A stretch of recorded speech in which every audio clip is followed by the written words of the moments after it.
Let's have a look at question 6 in this video. So we compare the salaries of male and female college grads who find jobs based on their major. So they have the same major and we just compare the differences in gender that affects the salary. Now the sample standard deviation for the 10 males is given as this number, for the women it's that number, and the sample standard deviation for the difference is 434.61. Now assuming that the incomes are normally distributed, we construct a 95% confidence interval for the mean difference. So what's happening here? We are having differences between males and females for the same major. So we're having that same major as the benchmark, and we're starting from there to have two subgroups. We're having here males and females. Notice what we have the same pattern as before. One sample, two subgroups, meaning we're having a matched pairs t-test on differences. So we're having matched pairs t-test.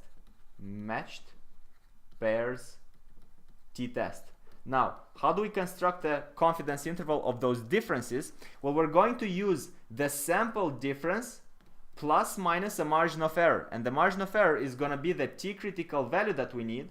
We're going to need the t-critical value.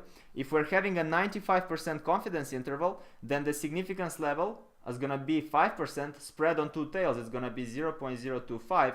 The degrees of freedom is the number of observation of 10 pairs minus 1, which is going to be 9, multiplied with the sample standard deviation of the difference, which is given as 434.61 divided by the square root of number of observations, which is going to be square root of 10. The only thing that's left for us is to find out the sample mean difference, the sample mean of the differences, and the t-critical value we can find in the table. So let's do so. Over here we have the total salary for males, the total salary for females. We take the difference and we have the total difference for these 10 pairs, but we want the average, so we're going to divide by the number of observations. We're going to divide by the number of pairs, so 4000 divided by 10, that's going to give us 400, which is going to be our x bar of the differences. That's the sample mean of the differences based on this data. So we're going to substitute it over here, 400 plus minus. Now we're looking for that t-critical value in the distribution, in the t-distribution, and we're going to find out that's equal to 2.262 multiplied with that number. So we're just going to rewrite that number. It's going to be 434.61 over square root of 10. If we solve the math, we're going to get what they give us in the answer key.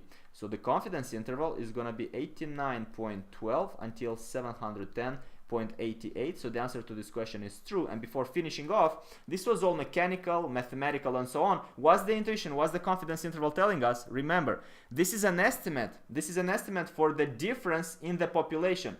This is the difference in the salaries based on our sample data. But with the 95% probability, the difference in the entire population between males and females with the same majors that step into the labor market is going to be included over here. So this is showing us the mean difference for the entire population between what we just discussed with a 95% probability. That's what this confidence interval is telling us. Anyway, hope this helps, and we're done.